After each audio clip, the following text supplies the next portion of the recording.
नमस्कार, आप देख रहे हैं जनता टीवी। मैं हूं आपके साथ पूजा मोहन पांडे और स्टूडियो में हमारे साथ मौजूद हैं जाने माने ज्योतिषाचार्य पंडित साई अमित जी। पंडित जी, बहुत बहुत स्वागत है जनता टीवी पर आपका। तमाम जो दर्शक मौजूद हैं आज आपसे मार्गदर्शन लेने के लिए, क्योंकि आज हम बात करेंगे उस पावन पर्व की जिसे हम नवरात्र कहते हैं, यानी कि शक्ति की उपासना के बेहद खास दिन। कहते हैं इन दिनों देवी की अगर विधि विधान से पूजा की जाए, अर्चना की जाए तो तमाम कष्ट दूर हो जाते हैं और माँ की असीम अनुकंपा और सिद्धि प्राप्त होती है।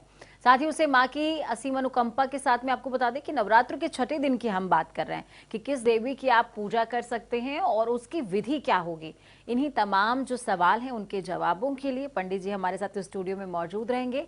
तो देखते रहिए हमारा खास कार्यक्रम जो कि नवरात्रि के लिए स्पेशल जनता टीवी आपके लिए लेकर आया है।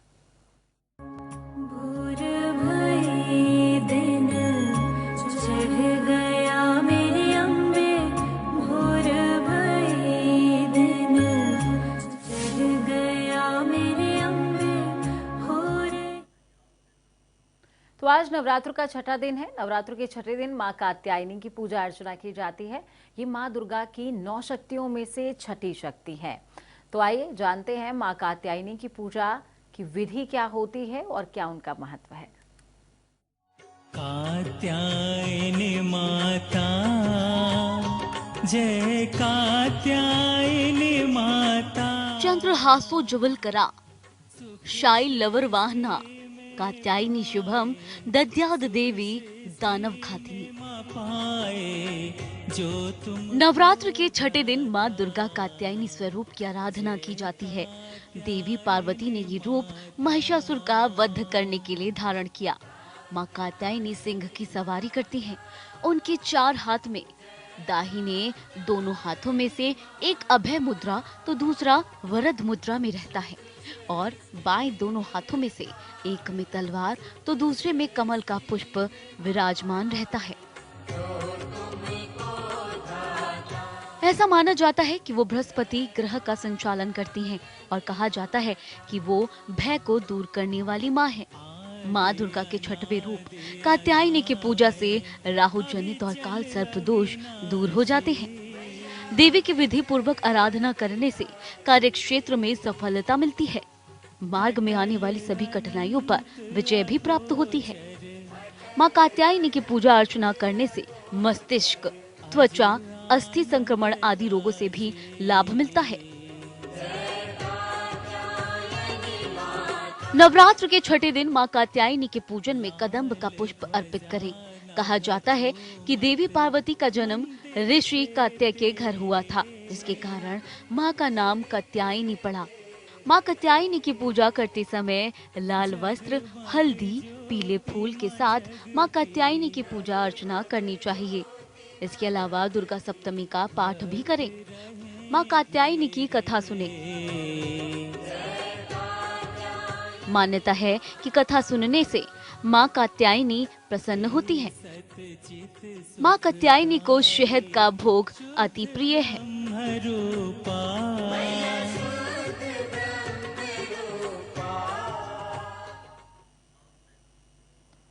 तो पंडित जी, कार्यक्रम की शुरुआत करते हुए सबसे पहले हमारे जो तमाम भक्त इस समय इस शो को देख रहे हैं, तमाम दर्शक जो देख रहे हैं, पूजा करने जा रहे होंगे, तो सबसे पहले पूजा विधि बता दीजिए। वैसे तो पैकेज में बहुत ही शॉर्ट में हमने बता दिया है, लेकिन इलेबोरेटेड तरीके से बता दीजिए ताकि उनको किसी तरह की कोई दिक्कत ना आए। देखिए, पूजा करने के लिए सबसे पहले तो पूजा के बारे में बात कर लेते हैं हम लोग, कैसे किया जाए पूजा। उसके बाद इसके बारे में हम लोग डिस्कस करते हैं कि बहुत ही इंटरेस्टिंग रूप है आज का देवी का और डिफरेंट है और सभी रूपों से। तो पूजा करने में सबसे पहले तो आपको मैंने जैसे बताया है हमेशा वैसे ही करना है। आपको हाथ में, दाहिने हाथ में जल लेना है। जल लेकर के बाएं हाथ मतलब नीचे बाएं हाथ रखना है और उसके बाद संकल्प लेना है। संकल्प में आपको अपना बोलना है कि मैं अपना नाम, गोत्र, नक्षत्र, राशि और ये सब बोलते हुए बोलना है कि आज जैसे अभी प्रमादी संवत्सर चल रहा है, तो प्रमादी संवत्सर सूर्य दक्षिणायन में, तो दक्षिणायन में शरद ऋतु में अश्विन मास के शुक्ल पक्ष की षष्ठी तिथि, आज छठा दिन है, तो षष्ठी तिथि के दिन में आप दिन में पूजा कर रहे हैं। तो दिन में मैं बोला ही आपने, तो देवी माँ के कात्यायनी रूप की पूजन करने जा रहा हूँ या जा रही हूँ। अतः हे परमात्मा, कृपा करके मुझे सहयोग करें जिससे यह पूजन निर्विघ्न पूर्ण हो और इसका फल मुझे तत्क्षण प्राप्त हो जाए। जी। ऐसे बोल करके जल को सामने से गिरा देना है, साइड से नहीं गिरना चाहिए, विशेष ध्यान रखना है। बिल्कुल। और उसके बाद फिर पूजा शुरू करना है। और पूजा शुरू करते समय गणपति जी को पहले नमस्कार करना है, गणपति जी को पूजा करना है। तो नमस्कार करने के बाद दीपक जलाएं, दीपक के बाद फल फूल मिठाई वस्त्र सुगंध। गणपति जी को पीला प्रिय है तो पीली चीज़ ही चढ़ाएं उनको, तो बहुत बढ़िया रहेगा। जैसे फूल हो पीला हो जी। फल भी पीला हो, केला हो, तो ऐसे करके आप उनको पूजा करें। और उनको नमस्कार करते हुए आप जो मंत्र बोलेंगे वो बोलेंगे ओम गम गणपतये नमः। तो ये मंत्र जब दीपक जल जाए उसके बाद बोलना है जी।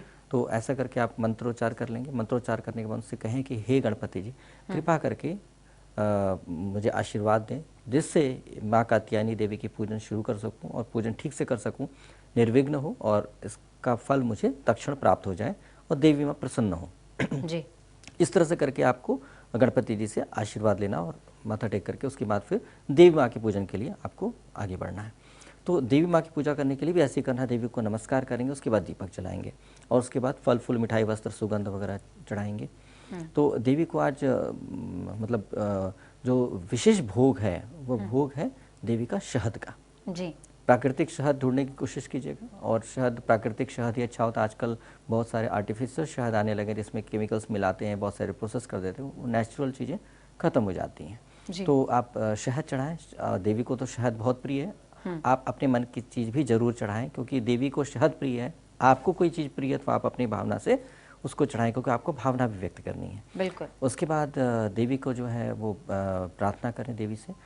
आज का देवी का जो रूप है वो बहुत ही कांतिमय है और विशेष है। तो अगर किसी व्यक्ति को बृहस्पति ग्रह के दोष है जन्मपत्री में, तो बृहस्पति ग्रह से दोष से संबंधित लोगों को चाहिए कि देवी से प्रार्थना करें कि ये देवी कृपा करके मेरे जन्मपत्री में जो बृहस्पति ग्रह से संबंधित दोष है उसका निवारण कर दें, मतलब उसके लिए मुझे मुक्त करें उस दोष से। तो देवी कृपा करती हैं तो दोष मुक्त हो जाते हैं। बिल्कुल, दोष मुक्त हो जाते हैं। और पंडित जी, माँ के स्वरूप के बारे में थोड़ा सा तमाम दर्शकों को बता दीजिए, क्योंकि कात्यायनी स्वरूप की जब हम चर्चा कर रहे हैं, माँ का महत्व इतना बड़ा है, माँ का स्वरूप इतना सुंदर है। माँ तो वैसे हर स्वरूप में बहुत सुंदर लगती है अपने बच्चे को, और लेकिन माँ का आज का स्वरूप आप तमाम दर्शकों के साथ साझा कर लें। देखिए, आज देवी, पहले सबसे पहले देवी के बारे में जाने तो बहुत अच्छा रहेगा, तो भाव उत्पन्न होगा। बिल्कुल। उसके बाद वो अच्छी लगेंगी और भी अच्छी लगेंगी जी। देवी का आज का रूप है, उनका देवी का नाम है कात्यायनी। तो ये कात्यायनी नाम कैसे पड़ा? कात्यायन ऋषि की कोई संतान नहीं थी। अब कात्यायन ऋषि को संतान की प्राप्ति के लिए तप किया उन्होंने, लेकिन कात्यायन ऋषि को ये तो पता ही होता है ऋषि को कि भाई संतान कैसे भी हो सकती है, अच्छी भी हो सकती है, बुरी हो सकती है। ये संतान का पैदा होना बड़ा रिस्की होता है कि आपकी संतान अच्छी भी हो सकती है, बुरी हो सकती है। आपके जैसे कर्म है और आपका जैसा भविष्य है उसके हिसाब से संतान का जन्म होता है। जी। तो अब क्या है कि ऋषि चाहते थे कि उनकी संतान अच्छी निकले, नालायक न निकले, तो इसलिए हर व्यक्ति चाहता है कि मेरी संतान अच्छी निकले। तो ऋषि थे, तो ऋषि ने तप किया और चाहा कि देवी ही जन्म ले ले। तो सबसे अच्छा क्या हो सकता है? अगर संतान स्त्री फीमेल संतान हो तो देवी अगर जन्म ले लेती तो इससे बढ़िया बात क्या हो सकती है। उन्होंने देवी को ही पुत्र रूप में प्राप्त करने के लिए तप किया और त्रिदेव ने अपनी शक्ति से उनका जन्म दिया। तो अपनी शक्ति से उन्होंने जब जन्म दिया तो एक देवी का जो रूप है वो बालिका के रूप में जब जन्म हुआ तो पूरी मतलब शक्तिमय तेजोमय रही। और देवी का रूप बड़ा ही मतलब ब्राइट और शाइनिंग वाला है, मतलब तेज जिसमें परमात्मा का तेज हो, त्रिदेव का तेज हो, तो आप सोचिए कैसा हो सकता है। तो रूप विशेष तौर पे ऊर्जावान, तेजवान है। तो बहुत ही ऊर्जावान है।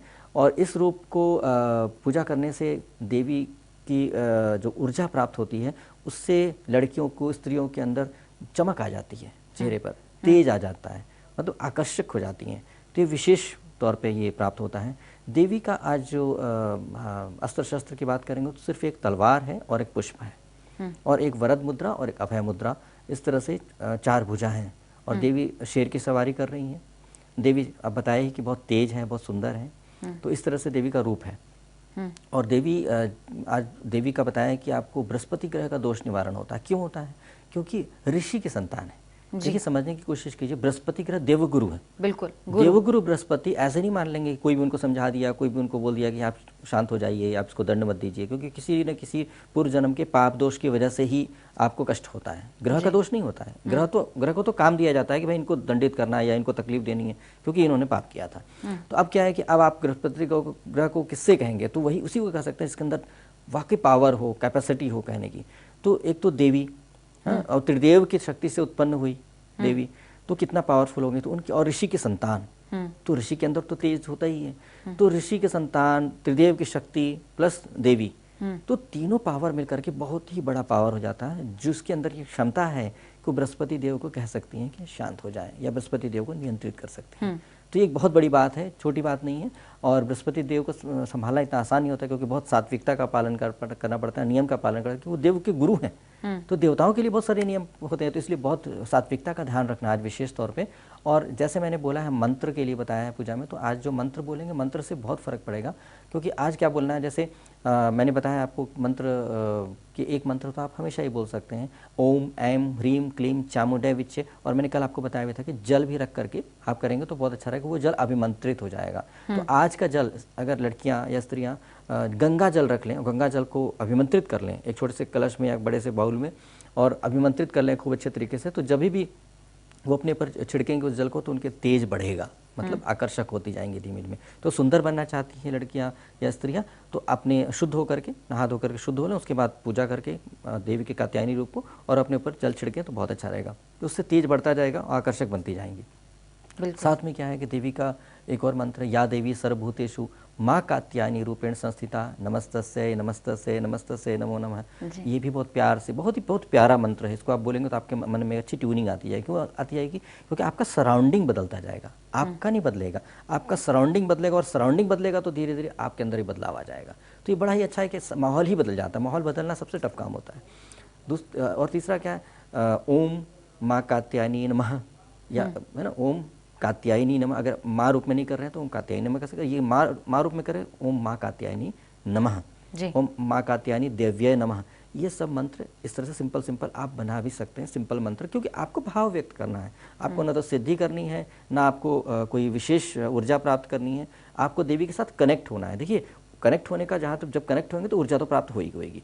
तो बहुत तरीका होता है प्राप्त करने का, प्रेम से भी प्राप्त कर सकते हैं, जिद से हठ योग भी कर सकते हैं, बहुत कुछ। लेकिन सबसे, आप गृहस्थ हैं तो गृहस्थ के लिए सबसे आसान होता है कि आप बहुत अच्छे से प्यार से अपने श्रद्धा से सरेंडर करके कनेक्ट हो जाएं। बिल्कुल। तो देवी से क्षमा मांगे कि मेरे अब तक के सारे जन्मों के पाप और दोषों के लिए मुझे क्षमा करें, और कृपा करके मुझे कांतिमय देह प्रदान करें, सौंदर्य प्रदान करें। ऐसे करके स्त्रियाँ करें। क्यों करें? क्योंकि इसका एक प्रमाण भी है। ब्रज की गोपियाँ कृष्ण जी को प्राप्त करने के लिए इन्होंने कालिंदी यमुना तट पर देवी की आराधना किया था, और उनको प्राप्त हुए थे। तो इसलिए क्या है कि यदि आप भी प्राप्त करना चाहते हैं, अपने मनोवांछित वर प्राप्ति चाहिए, या अपने पति का प्यार चाहिए, पति आपके हैं लेकिन आपको प्यार नहीं करते हैं, आपकी तरफ आकर्षण नहीं है उनका, या कहीं भटक रहे हैं, तो उनको भी आप आकर्षित कर सकते हैं। इस तरह से अपने अंदर कांतिमय देह बना सकती हैं, अपने अंदर ऊर्जा ला सकती हैं, जिससे सामने वाले व्यक्ति को लगेगा कि नहीं, इनको तो सम्मान देना चाहिए। तो आपको पत्नी रूप में सम्मान मिलने लगेगा, या बेटी के रूप में सम्मान मिलने लगेगा। तो ये बहुत अच्छा दिन है इस बात के लिए। जी पंडित जी, आपने जिक्र किया कि बृहस्पति का जो बुरा प्रभाव है वो कट जाता है, क्योंकि माँ बृहस्पति ग्रह को नियंत्रित करती हैं, और कहते भी हैं कि कात्यायन ऋषि की पुत्री हैं, तो ऋषि पुत्री होने के नाते भी देवगुरु बृहस्पति को ज़्यादा अच्छे से वो नियंत्रित कर पाएंगे, और कहेंगे कि भाई नियंत्रित हो जाइए, गुस्सा मत होइए, तो वो हो जाएंगे। तो पंडित जी, ये आप दर्शकों का मार्गदर्शन थोड़ा सा कर दें कि ये कैसे पता चले कि किसी का बृहस्पति ग्रह खराब है, या उसको अब ज़रूरत है अपनी कुंडली में ग्रह विचरवाने की, और फिर उसके बाद उसको पता चल जाए कि बृहस्पति ग्रह उसका रियल में खराब चल रहा है। देखिए क्या होता है, बृहस्पति ग्रह जो होते हैं वो विवेक के होते हैं, मतलब कॉन्शियसनेस के, चेतना के होते हैं। अगर किसी व्यक्ति को समझ नहीं आता है कि कब क्या करना चाहिए, कैसे करना चाहिए, या मस्तिष्क में नीचता आ गई, नीचता मतलब इसमें बुरा मानने की बात नहीं, कई बार क्या होता है जब बृहस्पति ग्रह नीच के हो जाते हैं तो उसमें व्यक्ति की सोच थोड़ी सी अजीब सी हो जाती है। उसको खुद भी लगता है कि मैं ऐसा कैसे बोल दिया, मैं ऐसा कैसे सोच रहा हूँ, मैं ऐसे विचार मेरे कैसे हो गए।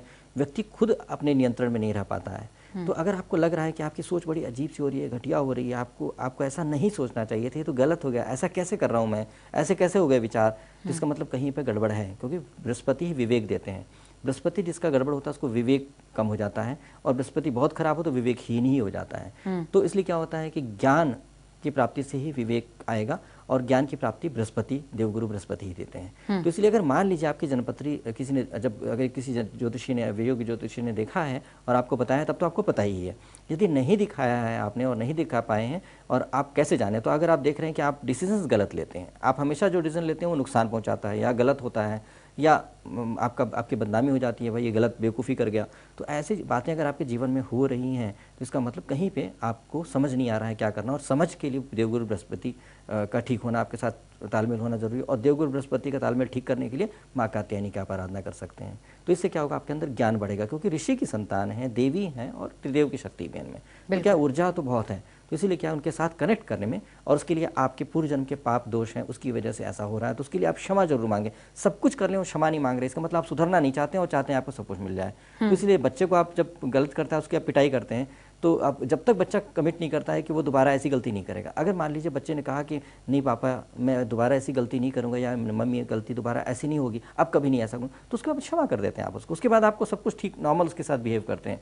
तो तब तक आपको दंड मिल सकता है जब तक आप सही रास्ते पर नहीं चलते हैं। तो सही रास्ते पर चलने के लिए भी विवेक चाहिए होता है। तो इसलिए पहले क्षमा मांग लें, और उसके बाद देवी से आप विवेक मांगे, बृहस्पति ग्रह का दोष निवारण के लिए मांगे। तो बृहस्पति ग्रह भी कहेंगे कि हाँ इसने क्षमा मांग लिया, सुधरना चाहता है, चलो उसको शक्ति देते हैं, विवेक देते हैं, और आगे दोबारा गलती ना हो। तो इसके लिए देवी से यह भी बोलें कि देवी अब दोबारा कोई पाप दोष ना हो, कोई तरह का कर्म दोष ना हो, तो इसके लिए भी मुझे आशीर्वाद दें। तो उससे क्या होगा, आपके अंदर जो चेतना है, बुद्धि है, विवेक है, उससे आप दोबारा गलती नहीं करेंगे, ऐसा बन जाता है। तो इससे काफ़ी अच्छा हो जाता है, और आपका भविष्य भी उज्जवल हो जाता है। साथ साथ अगर ऐसा होगा तो आपके संतान भी अच्छी प्राप्त होगी। जब पापी नहीं रहे तो आपको अच्छी संतान प्राप्त करने का हक होता है, आपको मिलेगा। तो उसे अच्छी संतान मिल गई तो और भी जीवन अच्छा हो जाता है। तो जितना अच्छा व्यक्ति उतनी अच्छे जीवन में उसके आगे होता है। अच्छी पत्नी मिलेगी, अच्छी संतान मिलेगी, या अच्छा पति मिलेगा, अच्छी संतान मिलेगी, ऐसे करके जीवन में हमारे बदलाव आता है। तो ये जरूर करना चाहिए। और ये भी है कि ऐसा भी नहीं कि पुरुष के लिए कुछ नहीं होता है। पुरुष के लिए बताएं कि अगर देवी कात्यायनी माँ की आराधना कर रहे हैं तो इतनी ऊर्जा बन जाती है, लेकिन ऊर्जा जाए कहाँ, क्योंकि आप तो पुरुष हैं। तो क्या होता है कि वो ऊर्जा इकट्ठी हो जाती है, और फिर वो ऊर्जा आकर्षित करती है उसी तेज वाली लड़की को। वैसी तेज वाली लड़की आपके जीवन में आएगी, और उसको ऊर्जा प्राप्त हो जाएगी, और आपके जीवन में ये बड़ा इंटरेस्टिंग है कि आप जैसे माहौल बनाते हैं, जैसे आप अगर क्रिमिनल माइंड के हो, क्राइम के बारे में सोचते हैं, तो आपको 10 क्रिमिनल से दोस्ती हो जाएगी, आप फिर क्राइम में चले जाएंगे। तो जैसी सोच, जैसा मन, वैसी। तो आप मन में जब देवी की आराधना करते हो तो ऊर्जा आ तो जाती है, ऊर्जा फिर उसका इंतजार करती है और अपने आप ही आकर्षित करती है, और आपके जीवन साथी, सुंदर जीवन साथी, अच्छे जीवन साथी, ऊर्जावान, विवेकवान, जिसकी बुद्धि ठीक काम करती है। क्योंकि जो देवी माँ कात्यायनी का आशीर्वाद जिस स्त्री पे होगा, वो स्त्री हमेशा ही विवेक वाली बात करेगी। फालतू की बातें करना, चिल्लाना, बदतमीजी करना, कुछ अपशब्द बोलना, ऐसा तो होगा ही नहीं उसके अंदर। ये सब खत्म हो जाएगा, उस तेज से वो सारी नेगेटिविटी खत्म हो जाएंगी। बहुत सौम्य, अच्छे तहजीब तमीज वाली और बहुत अच्छे विचार वाली स्त्री प्राप्त हो जाएगी। तो अब स्त्री प्राप्त हो जाएगी, अगर किसी व्यक्ति को अच्छी स्त्री प्राप्त हो जाती है, संस्कार वाली स्त्री प्राप्त हो गई, तो समझ लीजिए 80% मतलब 80% उस व्यक्ति का जीवन सही हो गया, क्योंकि वो शक्ति है। शिव शक्ति को कहते हैं ना, पुरुष शिव है तो स्त्री शक्ति है। तो इस तरह से क्या होता है, शक्ति प्राप्त हो गई फिर तो आप जीवन में कुछ भी कर सकते हैं, कहीं भी जा सकते हैं, मतलब किसी भी मुकाम पे जा सकते हैं, किसी भी ऊंचाई पे जा सकते हैं, आपको कोई रोक नहीं सकता है। अगर पाप दोष वगैरह नहीं है फिर तो और भी अच्छी बात हो जाती है। बिल्कुल बिल्कुल। पंडित जी, क्या माँ की आराधना के समय किसी बलि का प्रावधान है? अगर है तो तमाम जो भक्तगण देख रहे हैं वो माँ की आराधना में किसकी बलि का इस्तेमाल करें? और दूसरी बात ये कि क्या माँ की आराधना के लिए किसी विशेष फल की या फिर किसी विशेष रंग का इस्तेमाल होता है? ये तमाम आप चीजें बता। बहुत अच्छा प्रश्न किया आपने, क्योंकि देवी को बलि दी जाती रही है। और देवी को बलि किस रूप में दिया? देवी जब उग्र रूप में जब आराधना करते हैं तब बलि की आवश्यकता होती है। यहाँ पर देवी को जो ऋषि कात्यायन ऋषि की संतान बन के जब पैदा हुई थी देवी, और ये विधान था कि ऐसा होना है, ऐसा इसलिए होना था कि महिषासुर का वध करना था। इसीलिए देवी को ऐसा कि ऋषि के मन में ऐसा विचार डाल दिया कि देवी चाहिए, और ऐसे करके जन्म हो गया। फिर उन्होंने महिषासुर मर्दन किया था, महिषासुर को मारे थे। तो ये क्या रूप तो उग्र है, मतलब इनके है, लेकिन क्या है कि ये कंट्रोल करने वाली है, क्योंकि ऋषि की संतान है, किसी राजपूत की संतान नहीं है। कि राजपूत की संतान तो मतलब उग्र होता है ना, कि वो है ही स्वभाव से उग्र है। लेकिन यहाँ पर ऋषि की संतान है तो बहुत अच्छा नियंत्रण करना आता है। तो इन्होंने महिषासुर मर्दन भी कर दिया, लेकिन सौम्यता भी। इसीलिए देखिए, एक तलवार है, साथ में पुष्प है, अभय मुद्रा, वरद मुद्रा। अभय, आपको डरो मत, और साथ साथ क्या है, वर भी दे रही हैं। तो इसलिए क्या है कि ये रूप जो है बलि की जरूरत नहीं है, और इनको बलि की चाहिए भी नहीं, क्योंकि इनको तो उग्र होने की जरूरत नहीं है, और इनके अंदर इतनी तेज है, इतनी ऊर्जा है कि सारे काम आपकी ऊर्जा से ही ठीक हो जाएगा, मतलब तेज से ही इनके ठीक हो जाता है, और विवेक से ही आप ठीक कर पाएंगे। तो आज आपको शक्ति प्राप्त नहीं करनी है, रक्षा तो देवी कर देंगी, क्योंकि महिषासुर का मर्दन कर दिया, ये इनके अंदर क्षमता है, लेकिन साथ साथ आपके अंदर गुण बढ़ जाए, आप गुणवान हो जाए, विद्वान हो जाए, इसकी क्षमता देवी के अंदर है। तो यदि किसी को पढ़ने में भी दिक्कत आ रही, समझ नहीं आ रहा, या मंत्रोच्चार नहीं कर पाते, या किसी का वाणी में दोष है कि मंत्र नहीं बोल पाते, तो वैसी स्थिति में देवी से आराधना करके आप उनसे शक्ति प्राप्त करें, विवेक प्राप्त करें, तो अपने आप ही सही होने लगेगा। या ये भी है कि आपको समझ नहीं आ रहा है कि इन मंत्र में कौन सा मंत्र करें जो आपको साधनाएं करनी है, तो ऐसे में भी क्या होता है, देवी से अगर प्रार्थना करेंगे देवी से, तो आपको शक्ति प्राप्त होगी, और आपको समझ में आएगा ये करना ठीक रहेगा, और हो जाएगा। ऐसा बिल्कुल होता है, हो जाएगा, और माँ की कृपा प्राप्त हो जाएगी। बहुत बहुत धन्यवाद पंडित जी, आप स्टूडियो में मौजूद रहे, तमाम भक्तों का आपने मार्गदर्शन किया, तमाम साधकों का मार्गदर्शन किया, और जनता टीवी भी तमाम ये आप सभी के लिए कामना करता है कि माँ की असीम अनुकंपा आप पर बनी रहे और कृपा उनकी प्राप्त हो।